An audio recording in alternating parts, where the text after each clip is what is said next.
Reciba un cordial saludo, licenciado y compañeros. El grupo número 9 les hablará acerca de las obligaciones de carácter jurídico que tienen los comerciantes en nuestro país. También hablaremos un poco de las obligaciones de carácter social que éstas tienen con las diferentes instituciones gubernamentales y privadas de nuestro país. Mi nombre es Tatiana Cinesio y abordaré el tema de las obligaciones que deben cumplir las entidades en el Ministerio de Trabajo. Según el artículo 55 de la Ley de Organización y Funciones del Sector Trabajo y Previsión Social, el patrono tiene la obligación de inscribir su empresa o establecimiento en la Dirección General de Inspección del Ministerio de Trabajo y Previsión Social. La inscripción de las empresas en el Ministerio de Trabajo solo tiene un objetivo, que es la de supervisar el cumplimiento de las normas laborales con el trabajador. El Código de Trabajo también establece otras obligaciones que el patrono debe realizar. 1. Estar debidamente inscrito en el Ministerio de Trabajo y Previsión Social. 2. El patrono debe de presentar todos los contratos individuales ante el Ministerio de Trabajo y Previsión Social. Esto entre los 8 días hábiles desde que el empleado empezó a hacer sus labores en la empresa. Y 3. Presentar el reglamento interno ante el Ministerio de Trabajo. Esto se debe cumplir desde que el patrono tiene 10 o más empleados a su disposición o laborando en su empresa. La Dirección General de Trabajo también detalla un instructivo para realizar el reglamento interno de trabajo. El reglamento interno debe de estar dividido por capítulos. En el primer capítulo se deberá detallar las disposiciones, el domicilio y la dirección exacta de la empresa. En el capítulo 2 se detallan los requisitos que deben reunir los empleados de la empresa, tales como la edad, certificados médicos, certificado de educación. Pero en ningún caso la empresa puede exigir un certificado de embarazo o pruebas de embarazo o pruebas de VIH-Sida. Entre los capítulos más sobresalientes del Reglamento Interno de Trabajo tenemos el capítulo 8, que detallan las obligaciones y las provisiones para los trabajadores. Todo esto de conformidad con los artículos 31 y 32 del Código de Trabajo. Las obligaciones deben de hacerse de acuerdo a los cargos desempeñados en la empresa. El capítulo 9 detalla las prohibiciones y obligaciones de la empresa, de conformidad en los artículos 29 y 30 del Código de Trabajo y el artículo 24 de la Ley de Equiparación de Oportunidades para las Personas con Discapacidad. Para concluir con el tema, en la Ley de Organización y Función del Sector Trabajo y Previsión Social, en su artículo 56 dice que la falta de inscripción de una empresa o una entidad incurrirá a su titular en una multa de 500 o hasta 10,000 colones o en su defecto dólares, de acuerdo a la capacidad económica de su infractor.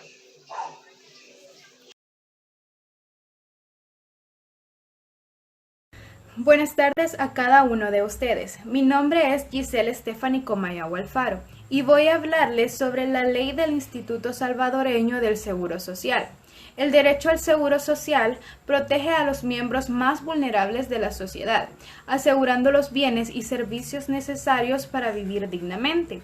Este concepto tiene como objetivo garantizar el derecho a la salud, la asistencia médica, la protección de los medios de subsistencia y los servicios sociales necesarios para el bienestar individual y colectivo, así como el otorgamiento de una pensión que en su caso y previo cumplimiento de los requisitos legales será garantizada por el Estado, tal como está citado en el artículo número 2 de la Ley del Seguro Social, donde expresa que se ve obligado a cubrir de forma gradual los riesgos a los que se exponen los trabajadores, ya sea enfermedad, accidente común, accidente de trabajo o enfermedad profesional, maternidad, invalidez, vejez, muerte y cesantía involuntaria, es decir, cuando una persona pierde su empleo y necesita de algunos recursos para sobrevivir. La ley del Seguro Social se aplicará a todos los trabajadores que dependan de un patrono independientemente de su relación laboral que los vincule. Solamente se podrá exceptuar a los trabajadores que obtengan un ingreso superior a una suma que determinará los reglamentos. Los reglamentos respectivos, así como se mencionan en el artículo 3. Como podemos ver en el artículo 25 y sus literales, se establecen todos aquellos pagos que se llevan a cabo por las empresas, por los trabajadores y por el Estado para que los trabajadores puedan gozar de una serie de prestaciones de seguridad social. Los beneficios del Seguro Social. En caso de enfermedad, las personas cubiertas por el Seguro Social tendrán derecho, dentro de las limitaciones que fijen los reglamentos respectivos, a recibir servicios médicos, quirúrgicos, farmacéuticos, odontológicos, hospitalarios y de laboratorio, y los aparatos de prótesis y ortopedia que se juzguen necesarios. El instituto prestará los beneficios a que se refiere el inciso anterior, ya sea directamente o ya sea por medio de las personas o entidades con las que se contrate el efecto. Cuando una enfermedad produzca una incapacidad temporal para el trabajo, los asegurados tendrán, además, derecho a un subsidio en dinero. En los reglamentos se determinará el momento en que empezarán a pagarse, la duración y el monto de los subsidios, debiendo fijarse este último de acuerdo con tablas que guarden relación con los salarios devengados o ingresos percibidos. Cuando la enfermedad fuere causada deliberadamente por el asegurado o se debiera a una mala conducta suya, no tendrá derecho a los subsidios, sino únicamente a los servicios médicos indispensables, como está escrito en los artículos número 48, continuando en el artículo 50. Beneficios por riesgos profesionales. Artículo 55. El instituto estará obligado a procurar la rehabilitación del asegurado cuando la invalidez sea total, a pagar una pensión mientras dure la invalidez, y si fuera parcial, a pagar una pensión cuya cuantía y duración señalarán los reglamentos según el grado de incapacidad de trabajo que tuvieren. Si la enfermedad o accidente es causada de forma intencional por el asegurado, el instituto estará obligado únicamente a la prestación de los servicios médicos y hospitalarios indispensables. Los beneficios por maternidad según el artículo 59. La trabajadora asegurada tendrá derecho en la forma y por el tiempo que establezcan los reglamentos a los siguientes beneficios: servicios médicos y quirúrgicos, farmacéuticos, odontológicos, hospitalarios y de laboratorio en la medida que se hagan indispensables, y a los cuidados necesarios durante el embarazo, el parto y el puerperio. En caso de que la asegurada falleciera, sus deudos tendrán derecho a la ayuda establecida en el artículo 66, donde nos explica que tendrá derecho a una cuota única para gastos de sepelio, que el instituto entregará a sus deudos o a quien hubiera costeado los gastos funerales. Los beneficios por invalidez. Se considera inválido al asegurado cuando, a consecuencia de una enfermedad o accidente y después de haber recibido las prestaciones médicas pertinentes, quede con una disminución en su capacidad de trabajo. Así lo establece el artículo 62. Acciones preventivas que prestará el Seguro Social, establecidas en el artículo 71. El instituto brindará servicios de medicina preventiva con el fin de proteger el estado de salud de sus asegurados y de los que dependan económicamente de ellos. Se dará importancia para prevenir aquellas enfermedades que tengan un índice de gravedad y de aquellas que se evitan complicaciones. Los beneficios por muerte. El fallecimiento del asegurado o pensionado causará derecho a una cuota única para gastos de sepelio que el instituto entregará a sus deudos o a quien hubiere costeado los gastos funerales. el fallecimiento del trabajador asegurado o pensionado causará derecho a una pensión de sobrevivientes para las personas que dependían económicamente de él. Las normas para el otorgamiento de tales pensiones, los requisitos para que haya lugar al derecho, el cálculo y fijación del monto y modalidades de su otorgamiento deberán determinarse en los reglamentos respectivos como consta en el artículo número 66 y 67.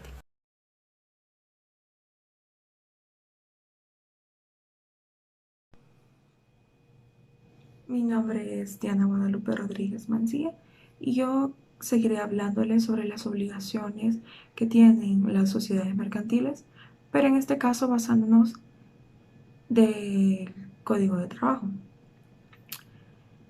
Para comenzar, debo recalcar de que en el Código de Trabajo no hay una sección o un apartado en el que estrictamente y textualmente hable sobre las obligaciones que tienen las sociedades mercantiles con respecto a este. Sin embargo, hay ciertos artículos que hacen mención a estas sociedades mercantiles y les da algunas obligaciones que éstas tienen que cumplir. Para empezar, tenemos el artículo 72, que nos dice que todo patrono que ocupe los servicios de trabajadores a domicilios deberá inscribirse en el registro que llevará a la Dirección General de Inspección del Trabajo.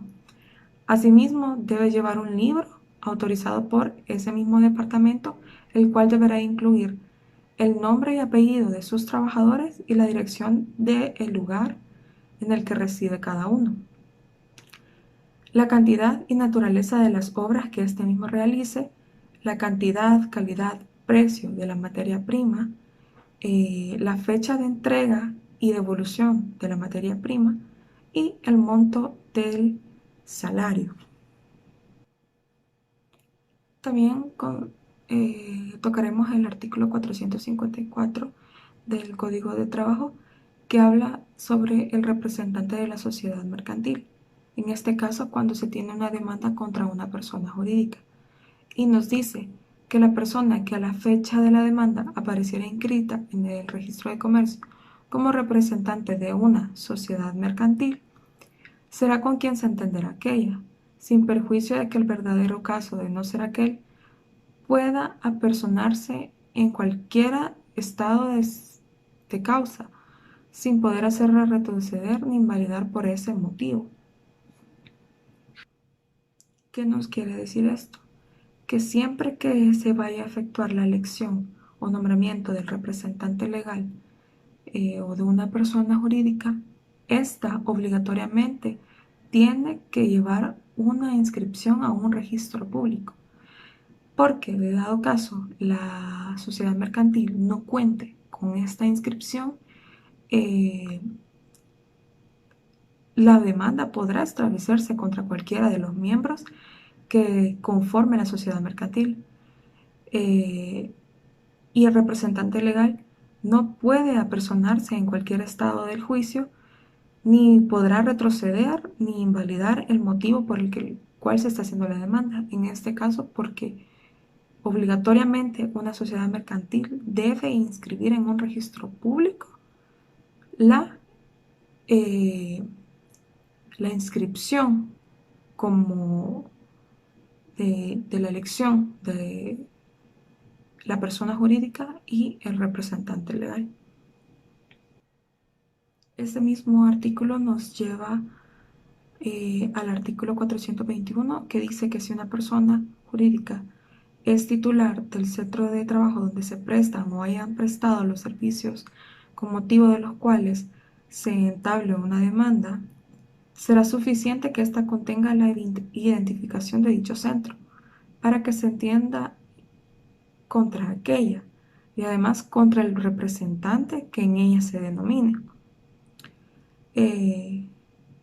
Si esta obligación a la que se refiere el inciso no fuese cumplida o de alguna manera no se valida el proceso de las pruebas que ésta tenga o la calidad, en calidad del representante que éste tenga, se pronunciará la sentencia que corresponda refiriéndole tanto a la persona jurídica que en este caso se esté demandando, tanto como al representante del personal acreditado. Si al momento de que se realice la sentencia, la persona jurídica no tiene razón social, denominación o nombre comercial en la que ella se le conozca o se le refiere, el embargo de ésta se trabajará con los bienes del centro de trabajo en que exista o hubiese existido la relación laboral en el que éste trate. La existencia de cualquier sociedad de la clase que sea y la representación legal que ésta tenga, estrictamente deberá ser presentada y tendrá que ser comprobada por el inspector de trabajo en el acta o informe que ésta haya presentado, o como un respaldo o una prueba que éste tenga contraria con los documentos de identificación respectivos de la sociedad mercantil. Y esas son algunas de las obligaciones que tienen las sociedades mercantiles, en este caso hablando sobre la inscripción que éstas deben de tener y las consecuencias a las que estas mismas se atienen al momento de no presentar los registros necesarios para conformar o comprobar la inscripción de la sociedad mercantil, sea cual sea la clase de que ésta tenga o denominación. De igual manera, se aplican las obligaciones que tiene como empleadores que son al momento de crear la sociedad mercantil. Las obligaciones que estos tienen en modo o en ejemplo de empleador es que deben pagar al trabajador su salario en la fecha y lugar establecidos. Deben pagarle al trabajador la prestación de servicios que éste haya realizado durante el tiempo de trabajo que éste mismo lleva en la sociedad, proporcionar objetos, materiales necesarios que éste tenga para poder desarrollar y cumplir su trabajo de la forma mejor posible. Tienen que brindarle un lugar seguro, los socios de la sociedad mercantil deben brindar un lugar seguro para los trabajadores y las herramientas útiles que estos necesitan para desarrollar. Si es necesario de que se necesiten ciertas licencias a los empleadores, estos mismos deben proporcionársela a cada uno de los que ellos necesiten.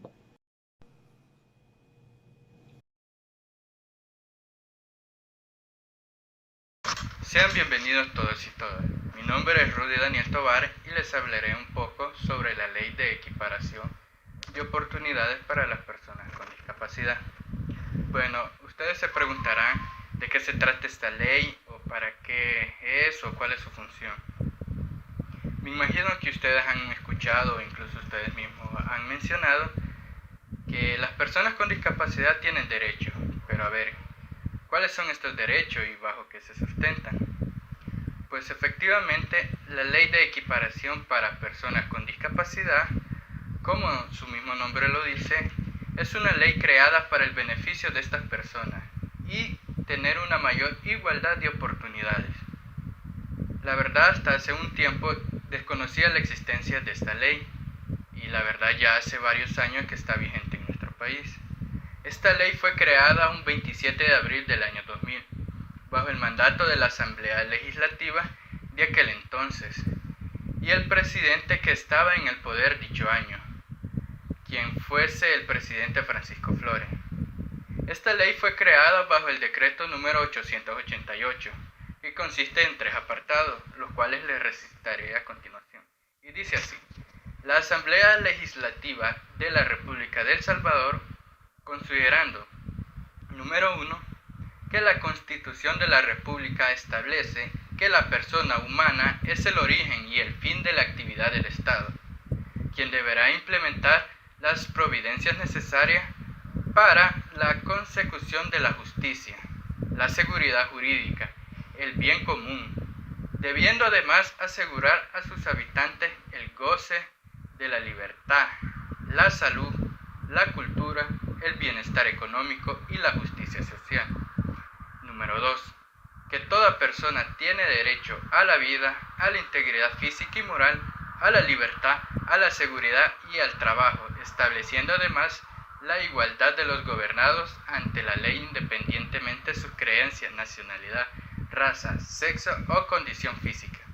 Y el apartado número 3 dice que por diversas circunstancias, ya sea adquiridas o congénitas, las personas humanas son susceptibles a la disminución de sus capacidades físicas, mentales, psicológicas y sensoriales, lo que crea una condición de desventaja para sus semejantes, que dificulta la integración plena a la vida social, por lo que es necesario tomar medidas que permitan que las personas con discapacidad se incorporen a la sociedad sin ninguna clase de discriminación.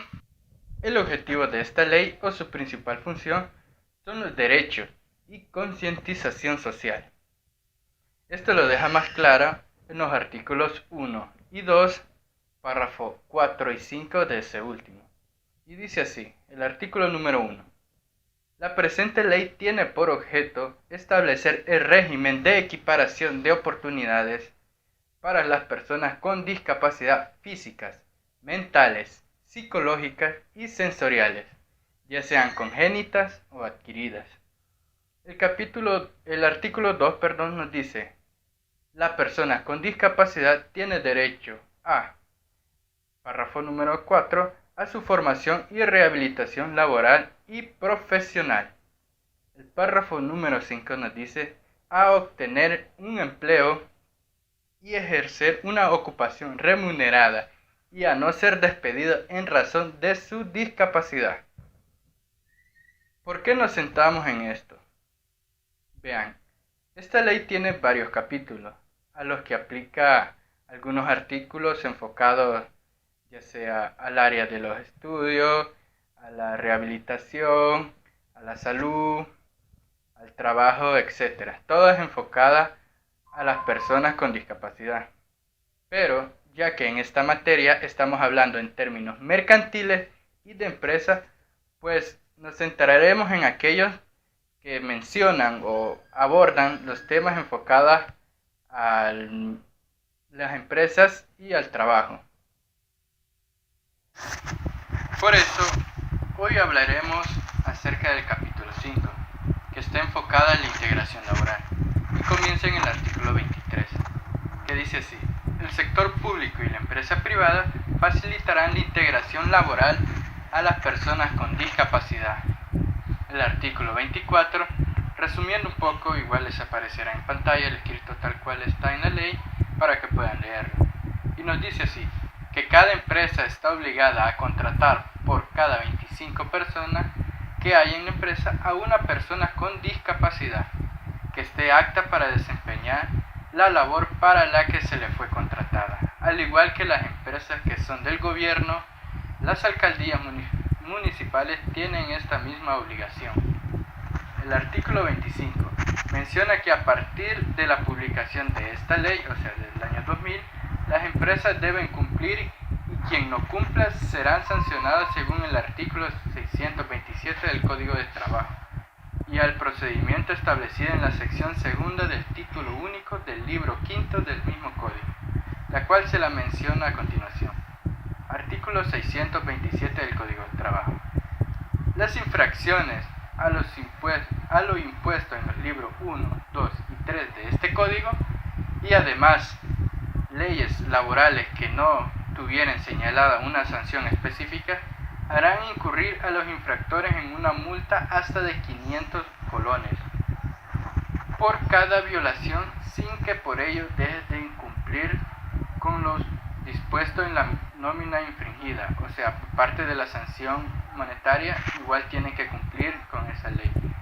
Para calcular la cuantía de la multa se tomará en cuenta la gravedad de la infracción y la capacidad económica del infractor.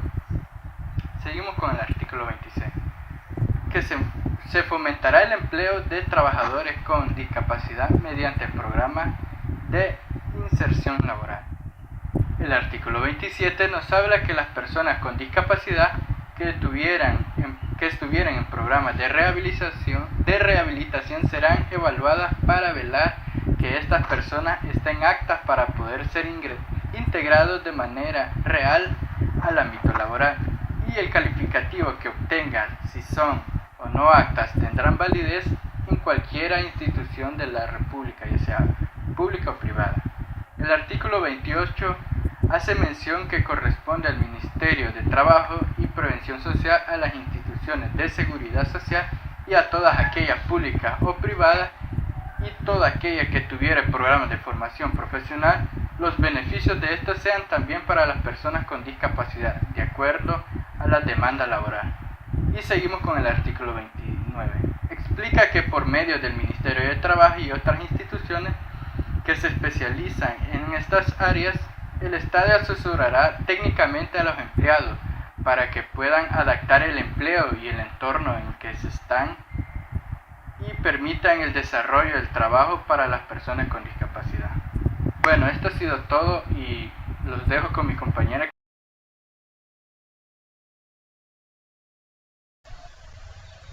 Compañeros y compañeras y licenciado presente, mi nombre es Daniela del Carmen Reyes Cervellón y yo les hablaré sobre las obligaciones que poseen las sociedades con respecto a las alcaldías municipales.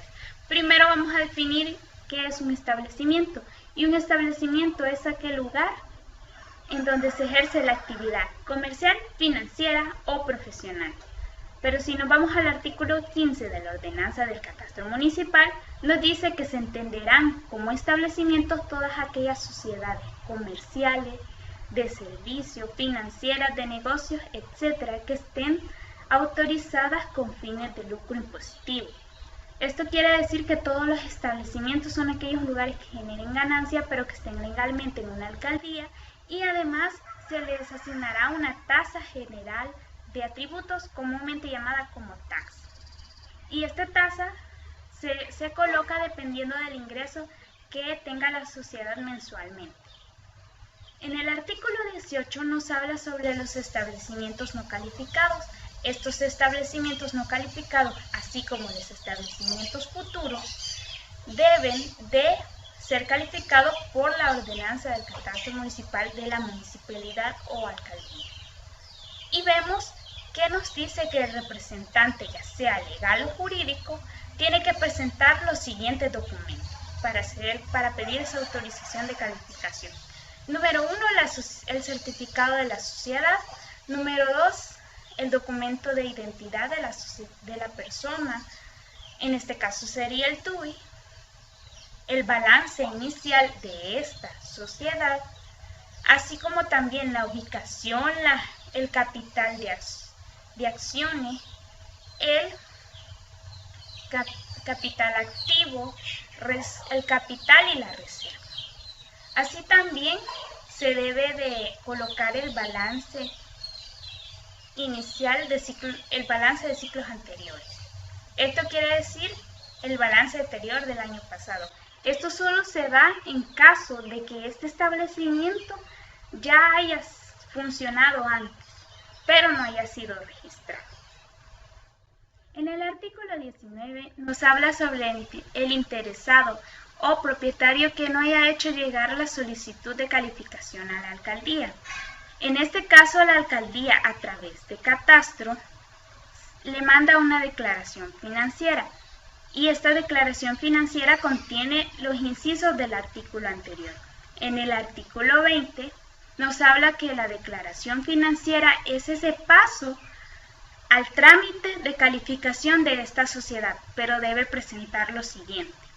Por ejemplo, las tarjetas del establecimiento y las cuentas que comprueben que este establecimiento no ha sido calificado con anterioridad. El catastro se encarga de evaluar estos documentos que comprueben que no ha sido calificado con anterioridad y al dar su definición final establece esta tasa general de atributos que debe pagar el establecimiento. ¿Qué pasa cuando este establecimiento aún es nuevo y no tiene algún ingreso? Entonces se dan de 3 a 6 meses de plazo para que este establecimiento solo logre pagar ese impuesto por el lugar geográfico que ocupa el establecimiento a la alcaldía. Pasados esos 6 meses, este establecimiento debe presentar un balance general hasta la fecha con los ingresos y dependiendo de esos ingresos, se le asignará la tasa general de atributos que debe pagar mensualmente.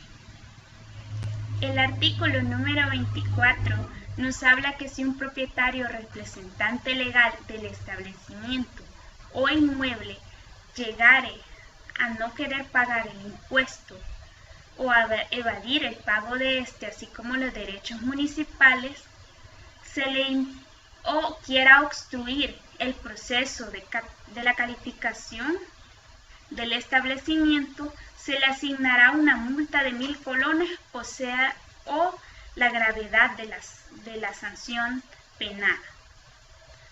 Esto quiere decir que en dólares el establecimiento, si no quiere pagar el impuesto o evadirlo por motivos u otras razones, tiene que pagar 144.22 a 571.09 dólares de los Estados Unidos, o la capacidad que tenga de pagar según el ingreso de este establecimiento. Esto quiere decir que a mayor ingreso, mayor será la multa que deberá de pagar a la alcaldía. Esto también depende de la gravedad de la sanción. En el artículo número 29 nos habla sobre las personas consideradas como inmuebles o establecimientos, los cuales tienen la obligación de pedir una ratificación o nulidad de algún proceso que consideren que les afecte y deben comprobar por qué les afecta. En el artículo número 32 nos habla sobre los propietarios cuyas casas donde se encuentran los establecimientos no sean de su propiedad y además hayan caído en una mora de más de 6 meses con la alcaldía. Estos deben rendir un juicio prudencial a la alcaldía para que garantice los pagos de sus impuestos. Esto quiere decir que un establecimiento debe de dar las condiciones de por qué no pudo pagar estos impuestos. Y la alcaldía junto con el consejo se encargarán de evaluar estas condiciones. Además, aprobarán o derogarán dependiendo de cuál sea el caso de la misma. En la ordenanza reguladora de las tasas de servicio y uso de bienes municipales, en el inciso 2.1 nos habla sobre los permisos, licencias y matrículas. Las licencias que debe pagar un banco o una financiera deben ser de 3.000 dólares. Para las cooperativas y casas de préstamo deben ser de 500 dólares. Para los establecimientos particulares, iglesias u autónomas deben ser de 95 decibeles si tienen sonido. Las iglesias, llegada a las 10 de la noche, hasta las 10 de la noche deben de ser de 95 decibeles. De 10 a 2 de la mañana deben de ser de 60 decibeles.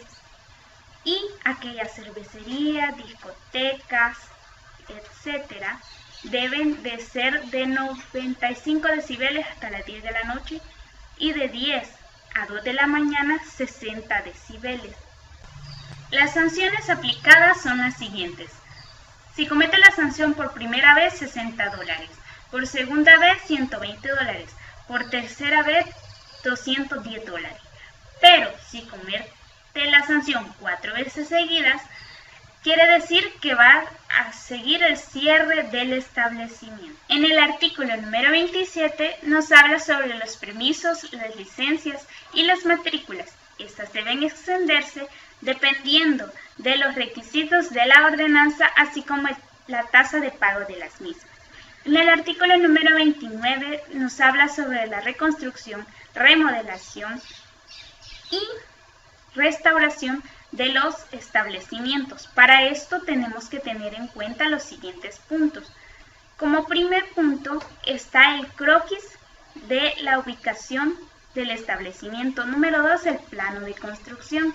Número 3, el certificado del lugar o subsuelo.